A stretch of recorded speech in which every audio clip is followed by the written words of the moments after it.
নমস্কার বন্ধুরা, আমি অরূপ কুলভি। আমার ইউটিউবের অনেক বন্ধুর প্রশ্ন, দাদা তুলসী কাঠির মালা বা রুদ্রাক্ষের মালা গলায় ধারণ করলে কি গ্রহ শান্তি হবে? আর এই তুলসী কাঠি বা রুদ্রাক্ষ কি সবাই ধারণ করতে পারেন? এই নিয়ে আমার মত চেয়েছেন। তাই আজকের ভিডিও আমার ইউটিউবের সমস্ত বন্ধুদের জন্য শেয়ার করা যে আমাদের আধ্যাত্মিক উন্নতি, গ্রহ শান্তি এই বিষয়ে তুলসী কাঠির মালা, রুদ্রাক্ষের মালা বা তুলসী কাঠির রুদ্রাক্ষ বা কোনো দৈবী যে সমস্ত উদ্ভিজ্জ কোনো কিছু আমরা সবাইকে ধারণ করতে পারি, এই নিয়ে আমার কথা। দেখুন বন্ধুরা, আমি এই বিষয়ে একটা প্রশ্ন করি। শীতকালে দেখবেন অনেকেই, গ্রামে বেশি দেখা যায়, গঙ্গাসাগরে গেলে দেখতে পাবেন, আগুন জ্বালা হয়। একজন দুজন কষ্ট করে আগুন জ্বালেন, তার পাশে সেই আগুনের চারিদিকে ঘিরে থাকে অনেক অজস্র মানুষ, সবাই ওই আগুনের তাপ নেন। ওই পাশ দিয়ে কিন্তু অনেক মানুষ চলে যান, তারা কেউ কেউ ওই আগুনের তাপটা নিতে চান না। বলবেন এই আগুনে যদি আমি সামনে বসি, ওই খড় বা পাতা যে জ্বালনের যে একটা জ্বাললে যে গন্ধ, সেটা গোটা গায়ে গন্ধ হয়ে যাবে। হ্যাঁ, আগুন পোয়ানো যাবে না। তিনি হয়তো গিয়ে রুম হিটারে নিজের ঘরকে গরম করেন বা বিছানা কাঁথা বা পোশাককে গরম করে নেন, হয় কি না? আবার অনেকে দেখবেন, কেউ আগুন জ্বালছে, সে প্রচণ্ড শীত, তিনি চলে যাচ্ছেন, তিনি ভাবছেন যে ওই আগুন আমি পোয়াবো কেন, এতে আমার সম্মান যাবে, আমি একটা অন্য স্তরের মানুষ। কিন্তু তারাই ওই আগুনের সামনে আঁকড়ে ধরে আছে আগুনকে একমাত্র অবলম্বন করে, যাদের আর কোনো সহায় নেই, না সেরকম শীতের পোশাক, না কিছু। তারা ভাবে যে এই আগুনই আমাদের বাঁচার পথ, একমাত্র অবলম্বন শীতে বাঁচার। আর যারাই মনে করেন প্রচণ্ড শীতে একমাত্র অবলম্বন আমাদের একটু আগুন পোয়ানো, তারা এই আগুনের সামনে আঁকড়ে ধরে থাকে আগুনকে। হ্যাঁ কি না? এই আগুন হচ্ছে ঠিক তুলসী কাঠির মালা, রুদ্রাক্ষের মালার মতো। আচ্ছা বলুন তো, ওই আগুনের সামনে চোর দাঁড়ালে কি তাপ পাবে না? না শুধু সাধু তাপ পাবে? ভণ্ড তাপ পাবে না? প্রতারক তাপ পাবে না? আগুন সে হচ্ছে প্রাকৃতিক শক্তি, তার প্রদান করার যে ক্ষমতা, শক্তি, তিনি সবার উপরে সমান দৃষ্টিতে প্রদান করেন।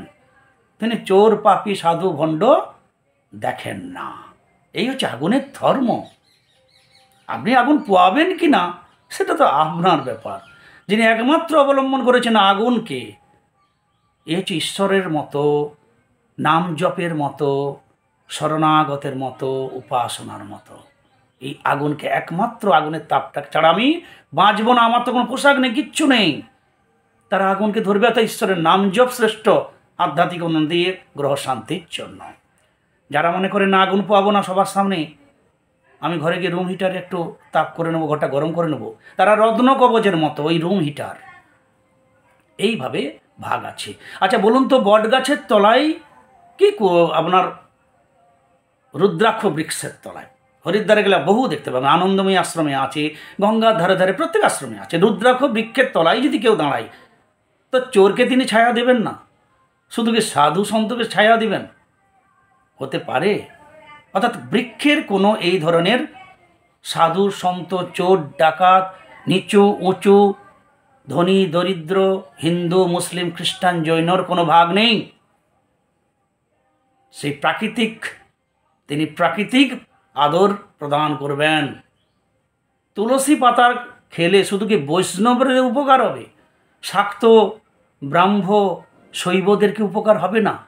হিন্দু মুসলিম খ্রিস্টানরা যদি তুলসী পাতাকে খান, তারা কি উপকার পাবেন না? তুলসী পাতাকে দেবেন না?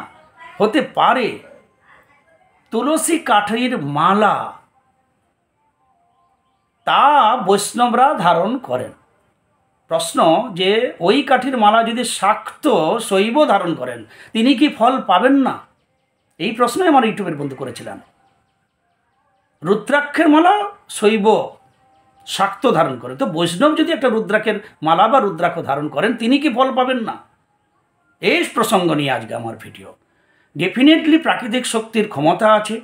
রুদ্রাক্ষ বা তুলসী কাঠি এগুলোর মধ্যে দৈব শক্তি সমৃদ্ধ। এ থেকে আমরা দৈব শক্তি, আধ্যাত্মিক শক্তি লাভ করি, আমাদের চিত্তের পরিবর্তন হয়, আধ্যাত্মিক উন্নতি হয়, সদ্গুণের আমাদের মনের মধ্যে তার আবেশ হয়, আসে, আমাদের উন্নতি হয়। কিন্তু কোনো কোনো ধর্মের সম্প্রদায়ের মানুষের এই ভেদ নিজেদেরকে আলাদা করে রাখার জন্য গোষ্ঠীগত ব্যাপার নিয়ে এই প্রচার করা হয়ে আছে যে তুলসী কাঠির মালা ধারণ করবে বৈষ্ণব, রুদ্রাক্ষ মালা ধারণ করবে শাক্ত শৈব, এইভাবে তিলক নিবে, চন্দনের ফোঁটা নিবে বৈষ্ণব, শাক্ত এইভাবে গোল করে ফোঁটা নেবে, এইভাবে ফোঁটা নেবে শৈব, এইভাবে পঞ্চ হল আমাদের অষ্টগন্ধক নিয়ে ফোঁটা দেবে, তিনি শৈব, শিবের মতো। এগুলো আমাদের গোষ্ঠীগত বিভাগ প্রত্যেককে আলাদা করে বোঝার জন্য। এরও মূলে কারণ আছে। ধরুন কলকাতার ব্রিগেডে ভারতীয় জনতা পার্টি, তৃণমূল কংগ্রেস, সিপিআইএম, এই তিনটা রাজনৈতিক গোষ্ঠী একসঙ্গে আমাদের সংবিধান বা আমাদের কোর্টে পারমিট দিল, হাইকোর্ট, যে হ্যাঁ তোমরা 3 কোণে 3 অ্যাঙ্গেলে তোমরা সবাই একদিনে মিটিং করো। ধরুন তাহলে ভারতীয় জনতা পার্টি, তৃণমূল কংগ্রেস আর আমাদের সিপিএম, তাহলে 3টা পার্টি যদি ব্রিগেডে একদিনে ময়দানে মিটিং করে, তাহলে কোন দলের মানুষ কোন দিকে যাবে, কি দেখে যাবে বলুন তো? ভারতীয় জনতা পার্টির ঝান্ডা, টিএমসির ঝান্ডা, সিপিএমের ঝান্ডা। ওই ঝান্ডা হচ্ছে যে যার গোষ্ঠীগতভাবে যে যার, তুমি আমার পার্টির লোক, আমার ঝান্ডার তলায় এসো, আমার ঝান্ডার তলায় তুমি এসো, তুমি আমার ঝান্ডার তলায় এসো। এই রুদ্রাক্ষ অমুক পরতে পারবে না, তুলসী কাঠের মালা বৈষ্ণব পরবে, আর কেউ পরতে পারবে না যারা বলেন, তারা এই ঝান্ডার মতো এই কাঠি বা মালাকে ব্যবহার করার কথাই বলেন বা বলেন, অর্থাৎ শাক্ত বৈষ্ণব সবকে আলাদা করার জন্য। বাস্তবে তুলসী গাছের মালা শুধু হিন্দু কেন, মুসলিম, খ্রিস্টান, জৈন যেই ধারণ করবেন সেই ফল পাবেন। তবে ওই যে বললাম, আপনার ধারণ করার ইচ্ছা থাকতে হবে। ধারণ করলে তো ফল পাবেন অবশ্যই, এবং ধারণ সবাই করতে পারেন। কোথাও বলা নেই তুলসী কাঠি, তুলসী বৃক্ষ, তার পাতা, তার ডাঁটা, তার মূল বৈষ্ণবরা ব্যবহার করলে ফল পাবে, শাক্ত পাবে না, কোথাও বলা নেই। যদি কেউ আমাকে বলে দিতে পারেন, দেখাতে পারেন, আমি ইউটিউব চ্যানেল বন্ধ করে দেব। রুদ্রাক্ষের বীজ দৈব গুণ সমৃদ্ধ, তার সৃষ্টি হয়তো শিবের অক্ষ থেকে সৃষ্ট, কিন্তু এই বীজ যেই ধারণ করবে সেই ফল পাবে। শুধু আপনার ধারণ করার ইচ্ছা থাকতে হবে। ওই যে বললাম শীতকালে প্রচণ্ড ঠান্ডা, আপনি আগুন পোয়াবেন কি না পোয়াবেন, সবার সামনে রাস্তাঘাটে পোয়াবেন না ঘরে রুম হিটারে পোয়াবেন, দাদাই তো আপনার ব্যক্তিগত ব্যাপার, কিন্তু আগুন যদি পোয়ান আপনি তাপ কিন্তু পাবেন। রুদ্রাক্ষ বা তুলসী কাঠের মালা বা বীজ একটা কাঠিও যদি আপনি ধারণ করেন, ডেফিনেটলি আপনার মনের মধ্যে প্রভাব ফেলবে, আধ্যাত্মিক উন্নতি হবে, গ্রহ শান্তি হবে, মনের শান্তি হবে, আধ্যাত্মিক সংস্কার আসবে, এটা বলা আছে। কিন্তু এটার জন্য কোনো কিছু জাতিভেদ, বর্ণভেদ আমাদের কোনো কিছু এর মধ্যে হতে পারে না। যদি হয়েছে এটা আমাদের নিজস্ব সৃষ্টি। ঠিক আমাদের রাজনৈতিক দলের ঝান্ডার মতো, তুমি পদ্ম ফুলের ঝান্ডার তলায় এসো তাহলে তুমি ভারতীয় জনতা পার্টি, তুমি জড়া ফুলের তলায় আসো তাহলে তুমি টিএমসি, তুমি ওই কাস্তা হাতুড়ির তলায় এসো তাহলে তুমি বাম ফ্রন্ট। এই যে আমরা ভাগগুলা করেছি, ঠিক গোষ্ঠীকে আলাদা করার জন্যই আধ্যাত্মিকও সেইভাবেই হয়েছে। বৈষ্ণবদের তিলক কাঞ্চন আলাদা, তাদের রুদ্রাক্ষ গলায় তুলসী কাঠের মালা আলাদা, বৈষ্ণবকে আলাদা করা হচ্ছে। লাল ফোঁটা, লাল তিলক, লাল সালু পোশাক, রুদ্রাক্ষের মালা, শাক্তকে আলাদা করা হচ্ছে, শৈবকে আলাদা করা হয়েছে, এইভাবে ফোঁটা নিয়ে শুধুমাত্র আলাদা করা হয়েছে নিজের নিজের গোষ্ঠীবদ্ধ করার জন্য। এরও মূলে কারণ আছে, কারণ আমরা জানি যে এটা না হলে আমরা ছিন্ন মেঘের মতো এদিক ওদিক হয়ে যাব।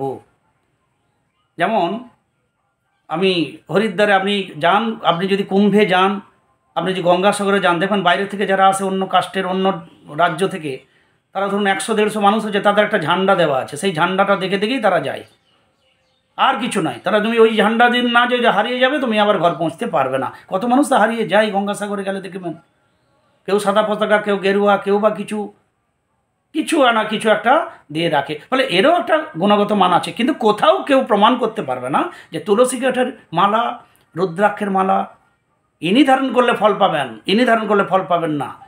এটা আমাদের নিজস্ব মন গড়া কথা। এটা গোষ্ঠী বিভাজন বা গোষ্ঠীকে আলাদা করার কথা হতে পারে। ভুল ত্রুটি মার্জনীয়।